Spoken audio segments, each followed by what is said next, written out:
सम्माननीय आज की सभा के सभापति जी, आज की सभा के सभी आयोजकगण, हमारे जिला के प्रधान काला करो जी, कप्तान बेनीवाल जी, श्री सतवीर बेनीवाल जी, श्री गालू नोयल जी, राय सिंह जागू जी, श्री महावीर जी, श्री पवन शर्मा जी, स्टेज संभाल रहे सभी हमारे साथीगण, मंच में बैठे हमारे सभी साथीगण, हमारे सामने बैठे हमारे सभी भाइयों बुजुर्गों, प्यारे बच्चों, हमारी मातृशक्ति और हमारे कलाकार भाई साथियों, आज हमें समझने की जरूरत है, आज हमें समझने की जरूरत है कि ये भविष्य में देश कहाँ जा रहा है।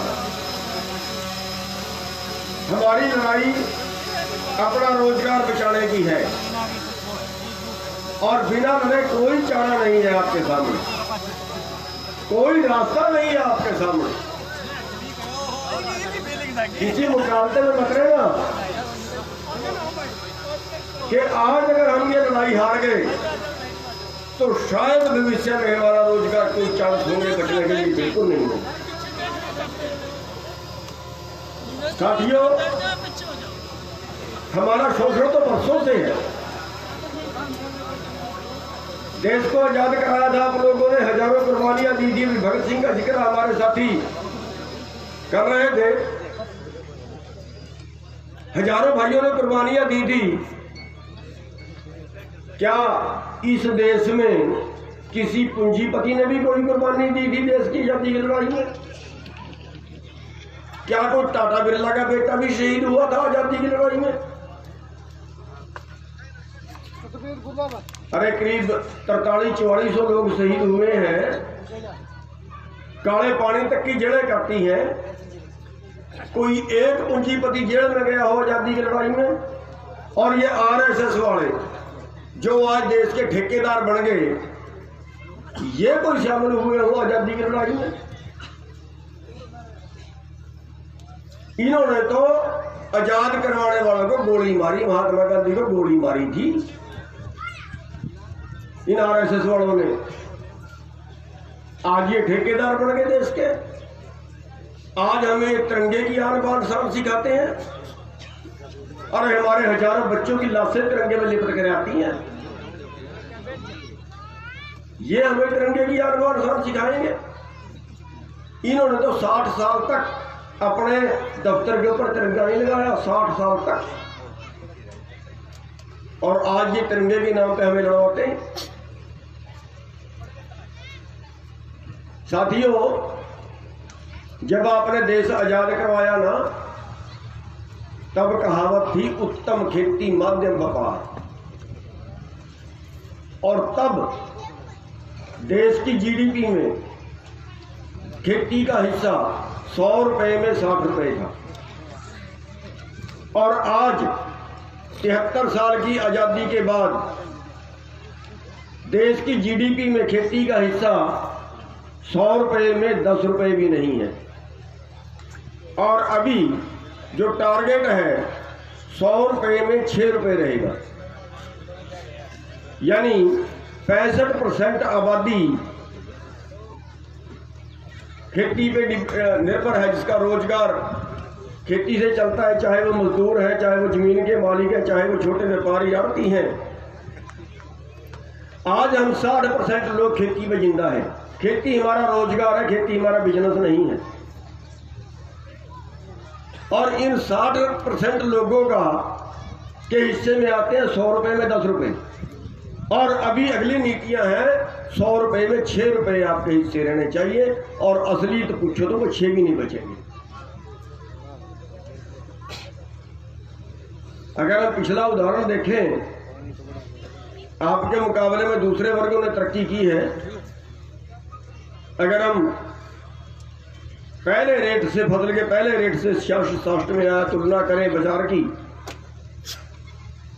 अगर हम तुलना कर ले सोने से, सोने के चौगिर्द पूरे देश की अर्थव्यवस्था घूमती है। 1970 में 184 रुपये का तोला था, 66 में तो और कम था। और गेहूं का रेट 70 रुपये था। 2.5 क्विंटल गेहूं में 1 तोला सोना आता था। लेकिन आज अगर 1 तोला सोना खरीदोगे तो 25 क्विंटल गेहूं में आएगा। ये हुई है आपकी तरक्की। जिस कर्मचारी की तनख्वाह 100 रुपये थी ना, उसकी आज 400 हो गई। आपकी गेहूं जहां 70 रुपये थी, आज 1925 हुई है, यानी 29 गुना बढ़ी है। और अधिकारी की तनख्वाह 400 गुना बढ़ी है। व्यापारी की आमदन 1000 गुना बढ़ी है। यह है आपका लेवल। आज उत्तम खेती नहीं बची। आज कोई खेती कराना नहीं चाहता। केवल खेती तो हम इसलिए कर रहे हैं कि और करने के लिए हमारे पास कुछ है नहीं। हमारा रोजगार है, यही है। साथियों, आज हमारे पास 2 चीज है। एक हमारी फसल है और दूसरा हमारी मजदूरी है। हम तो उलझ के रह गए ना जातिवाद में, हम तो उलझ के रह गए ना धर्मवाद में। लेकिन किसी भी धर्म का है और किसी भी जाति का है, ये 2 रोजगार हमारे पास सबसे बड़े हैं। एक हमारी मजदूरी और दूसरा हमारी फसल। आज फसल का जो हाल है, वो एक आंकड़ा मैंने आपके सामने रख दिया। और दूसरा आंकड़ा ये है कि जो सरकार ने न्यूनतम भाव तय किया, कम से कम भाव तय किया कि भैया आप पैदा कर लो, इतने पे तो बिकेगी ही। उससे अगर उस रेट पे बिके तो आज हमारी कीमत बढ़ती है देश में 23 फसलों की 17 लाख करोड़, और हमें मिलता है करीब 13 लाख करोड़, यानी न्यूनतम से करीब 4 लाख करोड़ कम। और जो हमारी मजदूरी है, जो आपने बच्चे पढ़ा लिए, आज शहर में मजदूरी करने जाते हैं, आज फैक्ट्रियों में, कंपनियों में मजदूरी करने जाते हैं, उनको पैसे मिलते हैं 6000 7000। खड़े होंगे बहुत से बच्चे यहाँ। और न्यूनतम मजदूरी अनस्किल्ड, उसका रेट है करीब 9500, यानी जितनी कम से कम मिलनी चाहिए उससे भी 1/3 कम। और अब वो भी कानून बदल दिए। अब आप 8 घंटे काम नहीं करोगे, अब आप 11 घंटे 12 घंटे काम करोगे। 6000 में 7000 में कर रहे हैं हमारे बच्चे जो शहर में जाते हैं, वो 6000 में 7000 में वो 11-11 घंटे की ड्यूटी दे रही है। यानी आपको मजदूरी भी न्यूनतम से कम मिलेगी और आपको फसल का भाव भी न्यूनतम से कम मिलेगा। और ये दोनों का अगर मिला दें तो आज बस यही हमारी बर्बादी का कारण है। अगर हमें मजदूरी पूरी मिल जाए, अगर हमें न्यूनतम भाव मिल जाए तो जो पिछले 20 साल में 3.5 लाख से 4 लाख किसानों के बीच 1 लाख 2 लाख के कर्जे में आत्महत्या कर चुके हैं, उनमें किसान भी हैं, उनमें मजदूर भी हैं। तो शायद अगर ये हमें इतना पैसा मिल जाता तो शायद ये आत्महत्या लोग ना करते।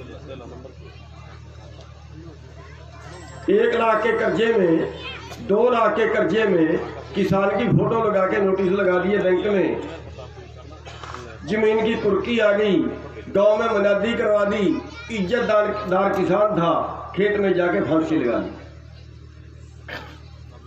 लेकिन ये बताइए, पूरे देश में 10 लाख 20 लाख 50 लाख करोड़ के कर्जे में किसी एक भी पूंजीपति ने फांसी खाई आज तक? कोई एक भी पूंजीपति जेल में गया आज तक? अरे देश हमारा आजाद आपने करवाया, आजाद रखा आपने, हजारों शहीद हमने सीमा पे करवा लिए।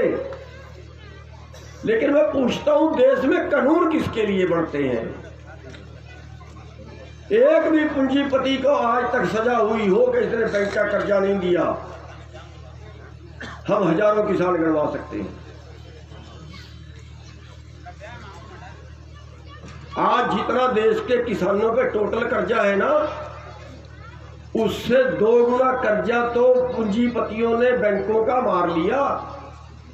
जितना टोटल कर्जा उससे 2 गुना 15 लाख करोड़ एनपीए आज के टाइम में सारा का सारा पूंजीपतियों का है। ये अंबानी जैसे जिनकी आमदन 90 करोड़ 1 घंटे की है ना, वो भी बैंकों का लाखों करोड़ मार गए, लाखों करोड़, और हमारी सरकार कुछ नहीं करती। यहां सारे कानून आपके लिए हैं, यहां सारे कानून आपको निचोड़ने के लिए हैं। कब तक बर्दाश्त करोगे? आखिर जिंदा कैसे रहोगे? जो 3 नए कानून बनाए हैं ना, इनमें बहुत से भाई शायद अभी तक पता नहीं है। जो 3 नए कानून बना दिए, ये दुखी तो पहले से ही है, जो मैं बता रहा हूं ये तो पहले से ही हमारा हाल है। लेकिन अब इन 3 कानूनों से क्या होगा? अब इन 3 कानूनों से मंडियां खत्म, न्यूनतम समर्थन मूल्य खत्म। हरियाणा और पंजाब से ज्यादा खरीदते हैं पहले भी, और अब शांता कुमार कमेटी ने रिपोर्ट दे दी है, साफ तौर पे लिख दिया है कि हरियाणा और पंजाब से भी सरकारी खरीद बंद कर दी जाए। आज हमारे देश की सरकार WTO में शामिल हो गई है, विश्व व्यापार संगठन में शामिल हो गई है, पूरी दुनिया का व्यापार एक मंच पे आ गया है, और उसमें शर्त है कि किसी भी देश की सरकार अपने देश के किसानों को वर्ल्ड मार्केट से ज्यादा भाव नहीं दे सकती। और अगर आपको वर्ल्ड मार्केट का भाव मिले तो फिर वर्ल्ड मार्केट में अब की बार गेहूं का भाव 1500 रुपये था। हिंदुस्तान में आप देखिए, आप बिहार में और उत्तर प्रदेश में अगर धान को देखें तो 1100 रुपये बिकती है। अगर वर्ल्ड मार्केट के हिसाब से आपको कपास का रेट मिले तो 4 और 4,500 हजार के बीच मिलेगा। सरसों पिछले साल 3200 रुपये में बिकी है। अब की बार थोड़ी महंगी है, क्योंकि अब की बार आंदोलन को तोड़ने के लिए मलेशिया से तेल कम मंगाया है। 80,000 करोड़ का हर साल तेल आता है खाने वाला मलेशिया से, और यहाँ की सरसों का रेट मिलता है 3200 रुपये 3500 रुपये, मक्के का आपके 1100 रुपये। और अगर इस भाव में आपको फसल बेचनी पड़े तो फिर आपको खेती करनी पड़ताली खाएगी, और खेती करनी पड़ताली खाएगी तो आप इस जमीन को बेचोगे। पिछले 8 साल में आधे रेट रह गए हैं, और जब इस भाव पे भी ना बिकी तो और सस्ती होगी। और क्योंकि खेती तो करनी है, और अमेरिका जैसे देशों का मुकाबला करना है। आपके पास 5 एकड़ जमीन है, अमेरिका के किसान के पास 5000 एकड़ जमीन है, 20,000 एकड़ जमीन है। और जब आप 5 एकड़ वाला 20,000 एकड़ वाले का मुकाबला नहीं करेगा तो फिर यहाँ पे अगली पॉलिसी तय हो गई है, आ रही है मैदान में, कि यहाँ पे हजारों हजार एकड़ के प्लाट बनाए जाएंगे, और अमेरिका की खेती का मुकाबला करने के लिए यहाँ भी कंपनियां खेती करेंगी। अब फिर ना रहेगा बांस और ना बजेगी बांसुरी। अब जब ये हाल होगा तो हम क्या करेंगे? हमारी अगली पीढ़ी क्या करेगी? और हम क्यों घर बैठे हैं? हम क्यों मैदान में लड़ने के लिए नहीं कर रहे? आखिर कौन माँ बाप है ऐसा जो बच्चों के लिए काम नहीं करता? कौन माँ बाप ऐसा जो बच्चों के भविष्य के लिए काम नहीं करता? अरे आज हमारे बच्चों का भविष्य नरक में जा रहा है। कैसे जिंदा रहेंगे 6,000 और 7,000 की तनख्वाह पे? 6-7 हजार की मजदूरी पे कैसे जिंदा रहेंगे? कैसे कोई और चलाएंगे ये लोग?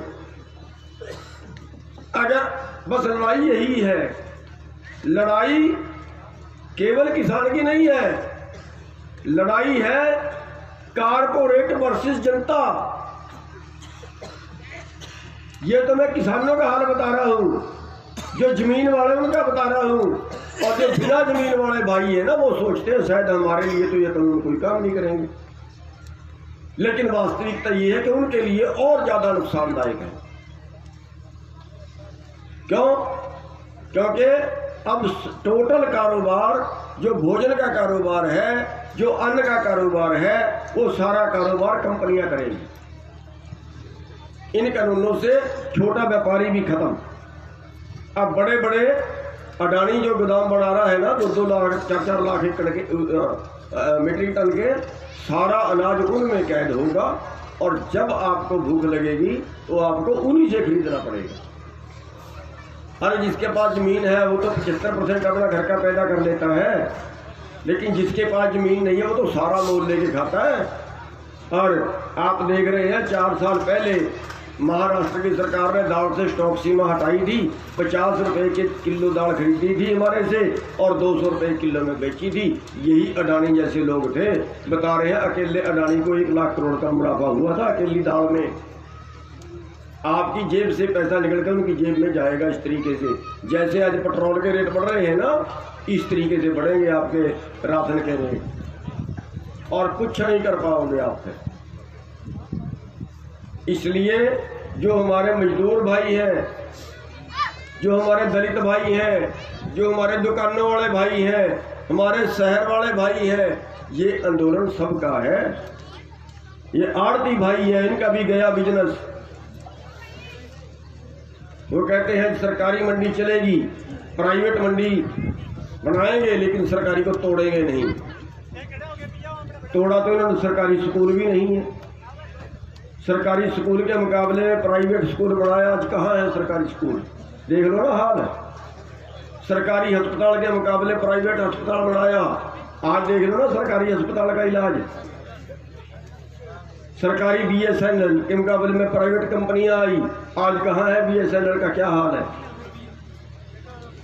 तो जब सरकारी मंडियों के मुकाबले में प्राइवेट मंडियां आएगी, यहाँ पे प्राइवेट कुछ, सरकारी मंडी कुछ भी नहीं बचेगी, अपने आप खत्म होगी। और जब अपने आप खत्म होगी तो आप कहीं कंपटीशन नहीं करवा पाओगे। कहाँ बेचोगे अपनी बासमती धान?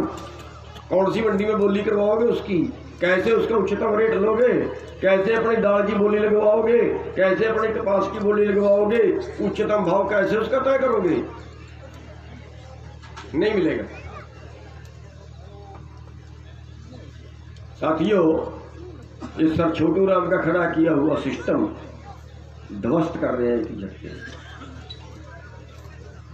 इसलिए ये पूरे देश का आंदोलन है, ये सभी का आंदोलन है, ये हमारे रोजगार का आंदोलन है, ये देश को बचाने का आंदोलन है। अरे हाँ, पता नहीं हमारी समझ में क्यों नहीं आ रहा और क्या हमारे राजनेता करते हैं। विपक्षी पार्टियां भी हैं। आज एक आदमी की आमदन 90 करोड़ 1 घंटे की है और उसी गरीब देश के अंदर दूसरे आदमी की आमदन 9 रुपए प्रति घंटे की नहीं है। ये लड़ाई है आपकी। आपके हिस्से का पैसा उसकी जेब में क्यों गया?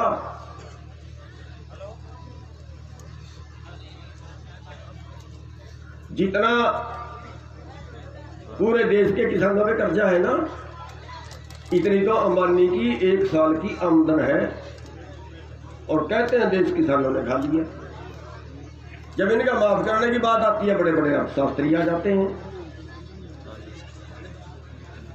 जितना आपके ऊपर कर्जा है ना, इससे कहीं ज्यादा तो उनका माफ कर लिया, इससे कहीं ज्यादा तो उनके टैक्स छोड़ देते हैं।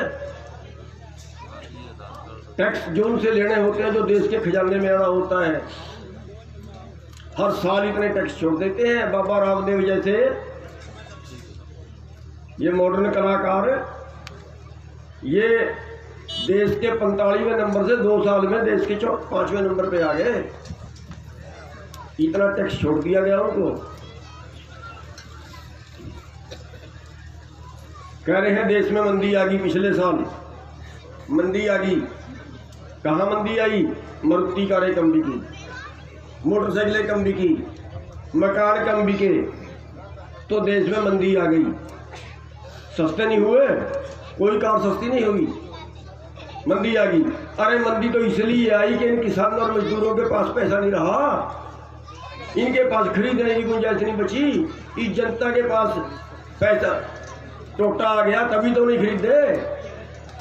जब इनके पास पैसा आ जाएगा तो वो सारा बाजार से ही तो माल खरीदेंगे। अब पैसा तो आपके पास और रहना चाहिए था, आपकी आमदनी बढ़ानी चाहिए थी। आंकड़ा तो बता रहा है देश का आंकड़ा बता रहा है कि मंदी आ गई है, जनता के पास खरीदने की कैपेसिटी नहीं बची है। और उसके नाम पे एक और डाका, ये कलाकार बहुत होती है। पिछले साल 5 लाख करोड़ देश के खजाने से निकाला और 5 लाख देश के खजाने से निकाल के 70,000 दिया मारुति को। 70,000 करोड़ 70,000 करोड़ दिया बिल्डरों को। 5 लाख करोड़ देश के खजाने से निकाल के बंदर बाट कर दिया। ये है हमारा देश। साथियों, ये लड़ाई किसी एक कौम की, किसी एक मजहब की, किसी एक धर्म की, किसी एक राज्य की नहीं। ये लड़ाई हमारे जीवन से जुड़ी है। पेट सबका है, जिंदा सबको रहना है, खाना सबको है। और जब ये पूरे देश का भोजन चंद लोगों के गोदामों में कैद हो जाएगा, फिर वो काला बाजारी करेंगे। जैसे मैंने दाल का उदाहरण दिया, जैसे प्याज आपने 80 रुपए किलो खरीदा, हमारे से तो 8 रुपए किलो में ही खरीदा था।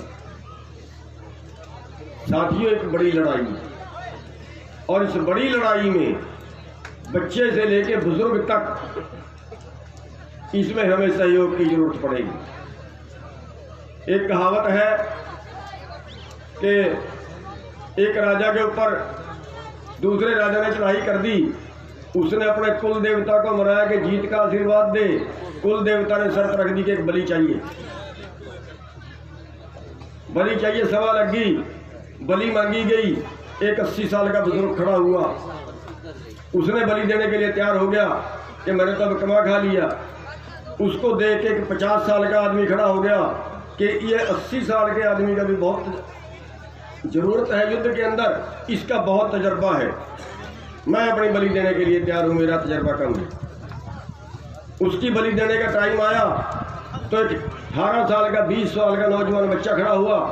उसने कहा ये आधी उम्र का जो आदमी है, इसकी अभी बहुत जरूरत है, इसके पास तजर्बा भी है, ताकत भी है, मैं बलि देने के लिए तैयार हूं। तो कुल देवता ने आशीर्वाद दिया कि जिसके बच्चे से लेकर बुजुर्ग तक सब बलिदान देने के लिए तैयार हो, वो राज्य कभी लड़ाई नहीं हारता। और साथियों, विश्वास रखिए उस परवरदिगार पे, विश्वास रखिए उस मालिक पे। यहां बच्चे से लेके बूढ़े तक तो मैदान में है ही। हमारी तो माताएं बहनें भी मैदान में हैं, हम कैसे ये लड़ाई हार जाएंगे। सिर्फ विश्वास बनाए रखिए, तब तक लड़ेंगे जब तक हम जीत नहीं जाते। उम्र भी खप जाए तो खप जाए, कितनी देर तक लड़ना पड़े, तब तक लड़ेंगे जब तक हम जीत नहीं जाते।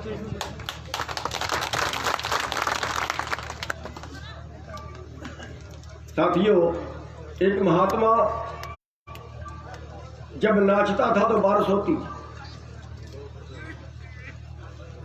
4 लड़के दिल्ली पढ़ के आए, उन्होंने कहा कि अगर नाचने से बारिश होती है तो हमारे नाचने से भी हो जाएगी। अकाल पड़ गया।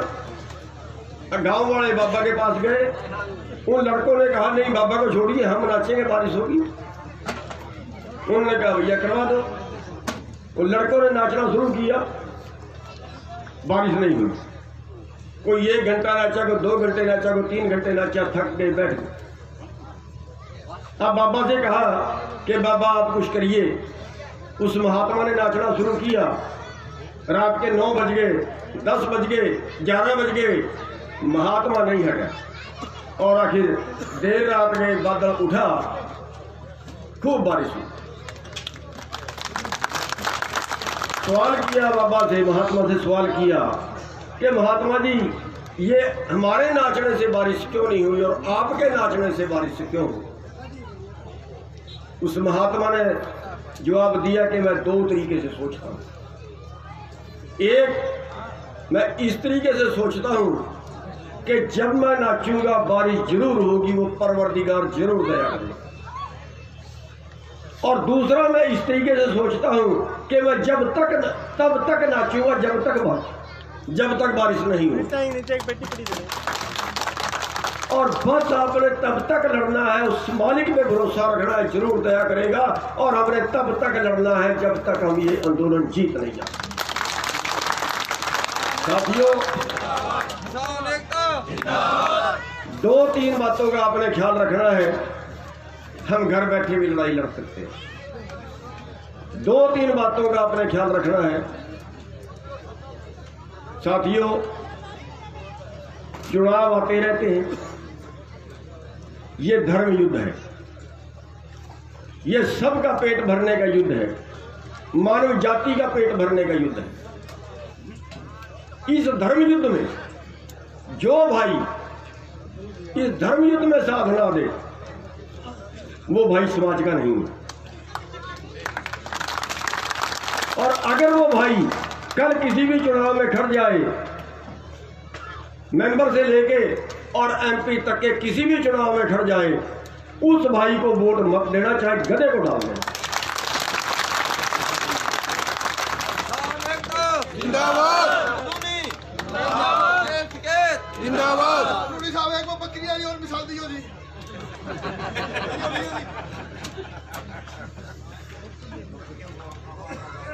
भाई कह रहे हैं बकरी वाली मिसाल दे दो, तो वो तो मोदी को मनाने का एक फार्मूला है।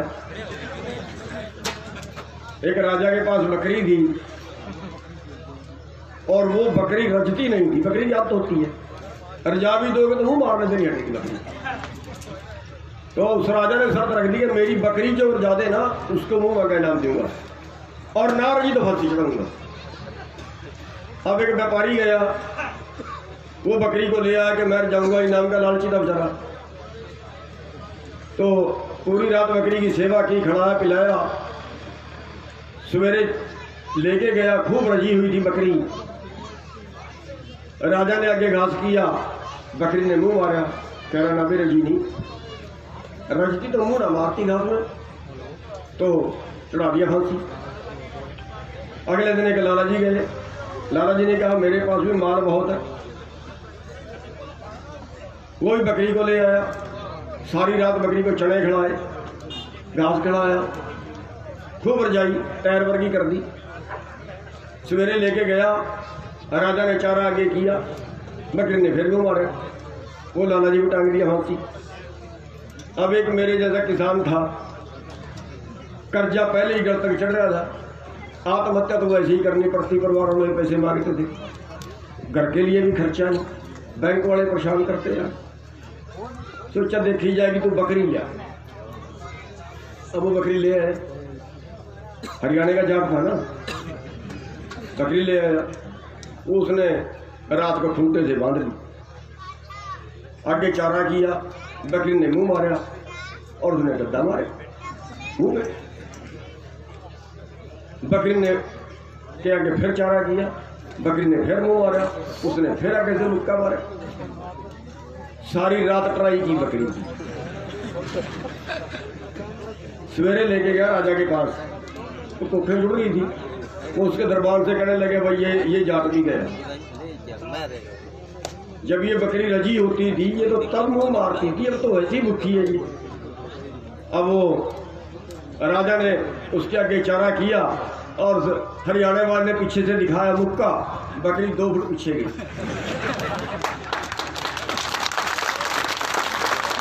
कह रहा अभी अब रज गई, अब रज गई। अब वो बकरी पता कौन सी थी? वो यही मोदी तो था हमारे वाला पिछले जन्म में। तो इसको ऐसे जाना पड़ेगा। एक बात और ध्यान रखियो, हमने पीपली पे रैली रख दी थी, इन्होंने बैन कर दिया, और हमने कहा भी रैली तो करेंगे, कर लेना जो मर्जी। रैली तो की, चम्मर बैरियर कुरुक्षेत्र में लगाए, पूरे हरियाणा में लगाए, जाने नहीं दिए लोग, लेकिन फिर भी 20,000 आदमी पहुंच गया। और अकेले पीपली में 3 जगह लाठीचार्ज किया, बहुत सिर फोड़े इन्होंने। बहुत हड्डियां तोड़ी उन्होंने। शिमले में खड़ाए थे पुलिस वाले, प्लास्टिक के डंडे नहीं थे, इतने मोटे मोटे बांस के थे, खोपड़े में मारे सीधे। टांगों में मारना होता है लाठी चार्ज में। अभी तक 30-35 मुकदमे इरादा कत्ल के हमारे ऊपर दर्ज कर चुके हैं। एक केस में 7 साल सजा होती है। हमारे पास 5 जन्मों में तो नहीं कटेगी। और जब दिल्ली जा रहे थे ना, हमने कहा दिल्ली में रैली करेंगे किसान। अरे भाई, इस देश के नागरिक हैं, अपनी बात रखेंगे, इनके बाप की थोड़ी है दिल्ली। इन्होंने कहा नहीं बढ़ने देंगे दिल्ली में, घुसना नहीं देंगे दिल्ली में। हमने कहा आएंगे तो जरूर कर लेना जो करते हो। अंबाड़े से लेके दिल्ली तक 5 बैरियर थे, 5 तोड़े, डंडे भी मारे, पानी भी मारा, गैस भी मारी, मुकदमे भी बनाए। पर जब दिल्ली के पास गए ना, फिर कह रहे आ जाओ बुराड़ी वाले ग्राउंड में। हमने कहा भी यहीं सड़क पे बैठे। साथियों, इन्होंने कब नहीं गुजारी, घुसने नहीं दिया। दिल्ली को ये अपनी समझ बैठे, कोई बात नहीं, लेकिन गांव तो हमारे हैं, गांव तो हमारे हैं। कल आएंगे ना ये गांव में, वोट मांगने आएंगे, किसी चीज का उद्घाटन करने आएंगे, किसी ना किसी बहाने से आएंगे, कहीं सभा करेंगे, कहीं कोई प्रोग्राम करेंगे। भैया, हमने पुलिस वालों से नहीं झगड़ना, हमने अधिकारियों से नहीं झगड़ना। लेकिन अगर ये कहीं प्रोग्राम करें ना बीजेपी वाले और जेजेपी वाले, इनकी तसल्ली टका के कर ले। इन्होंने खा लिया हमें लूट लूट के। ये नहीं मानते, ये तो पूंजीपतियों से पैसा लेते और उनके पक्ष में कानून बनाते। साथियों, आज हमने भाईचारा बना के रखना है। हमारे जो दलित भाई है ना, उनको हमने साथ में जोड़ना है। और क्योंकि लड़ाई इकट्ठी है, हम जाति के नाम पे बट के, हम धर्म के नाम पे बट के। हमारे छोटे भाई, हमें उनको साथ लेके चलना है। ये लड़ाई इकट्ठी है और इकट्ठी लड़ाई को इकट्ठे लड़ना है। आपने अपने अपने गांवों में उन दलित भाइयों की पंचायतें करनी है और उनको इस आंदोलन में आने के लिए बोलना है और एक सद्भावना पैदा करनी है हमने आपस में। और उस सद्भावना पैदा करने के लिए हम एक बेनती करते हैं सभी से, हमारे दलित भाइयों से भी और हमारे जो दूसरी जाति के लोग हैं उनसे भी। जो दलित भाई हैं वो अपने अपने घर में सर छोटूराम की फोटो लगाए, क्योंकि गरीबों और मजदूर, गरीबों के लिए, मजबूरों के लिए लड़े हैं। और जो हमारे दूसरे भाई हैं, जाट है, राजपूत है, पंडित है, कोई भी जाति के हैं, वो अपने अपने घरों में बाबा साहब अम्बेडकर की फोटो लगाए। ये भाईचारा कायम कर दे तो बीजेपी के मुंह पे कितना अच्छा होगा। दोनों हमारे नेता है जो वो कारपोरेट के विरुद्ध लड़े, वो गरीब आदमी के लिए लड़े, उनकी विचारधारा समान। तो साथियों, एक बेनती मैं करना चाहूंगा कि 1700 लोगों के नोटिस आ गए हैं। दिल्ली पुलिस ने 26 नवंबर का जो 26 जनवरी का जो प्रोग्राम था उसकी फोटो देखते हैं, ट्रैक्टर का नंबर देखते हैं, गाड़ी का नंबर देखते हैं, नोटिस भेज देते हैं कि आजो दिल्ली में आपके ऊपर मुकदमा दर्ज है। 17, शायद आपके पास भी कईयों के पास आ गए, 1700 लोगों के पास नोटिस है। साथियों, हमने किसी आदमी ने भी दिल्ली पुलिस के सामने पेश नहीं हुआ। हम उसका विरोध करेंगे। हमारा कोई भी आदमी दिल्ली पुलिस के सामने पेश नहीं होगा दिल्ली पुलिस के बुलाने पे। और अगर दिल्ली पुलिस हमारे गांव में घुसती है, अगर दिल्ली पुलिस यहाँ गिरफ्तार करने के लिए आती है, पूरा गांव इकट्ठा हो जाए, घेर के बिठा लो, मार पिटाई नहीं करनी, इज्जत से बिठाना है, खिलाना पिलाना है, अपने जिला प्रशासन को मैसेज दे देना है कि आपकी पुलिस हमारे पास है, वादा करो कि दोबारा दिल्ली पुलिस नहीं आएगी, तब छोड़ेंगे।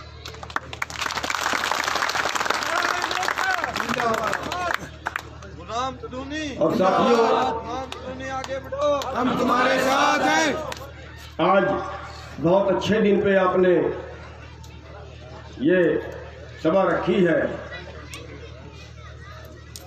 जो भगत सिंह के चाचा जी थे, अजीत सिंह जी, उनका आज जन्मदिन है और उन्होंने उस वक्त में 1907 में, उस वक्त उन्होंने किसान के पक्ष में एक बहुत बड़ा आंदोलन शुरू किया था, पगड़ी संभाल जट्टा के नाम।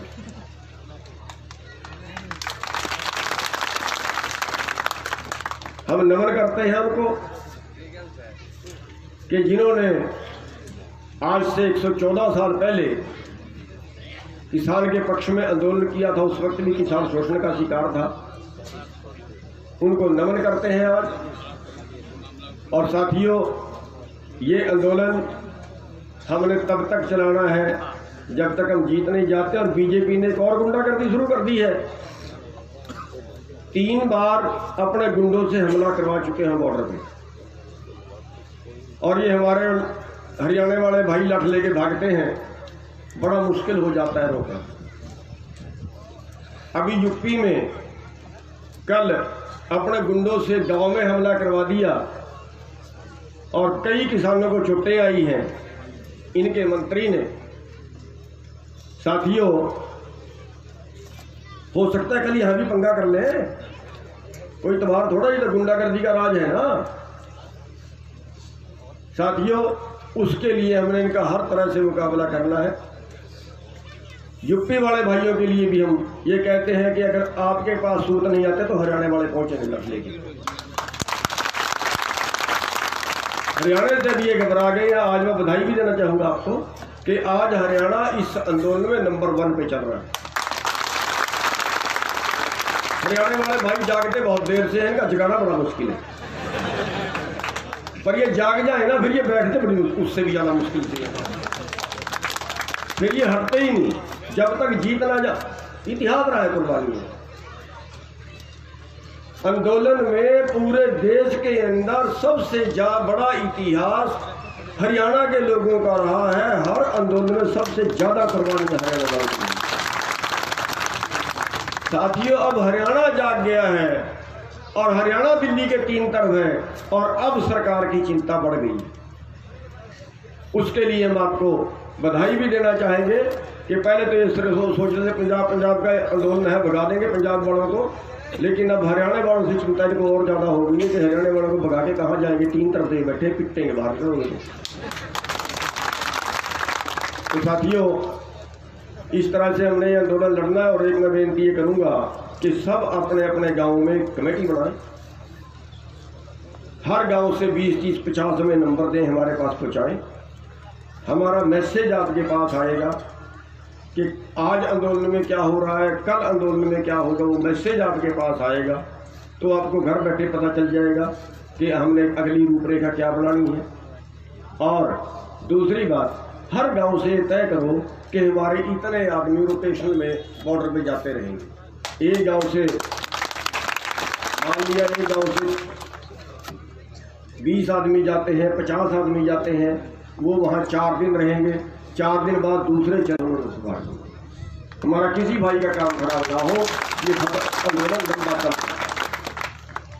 तो साथियों, आपने हमारी बात सुनी, आपने टाइम दिया, आप सबका बहुत बहुत धन्यवाद।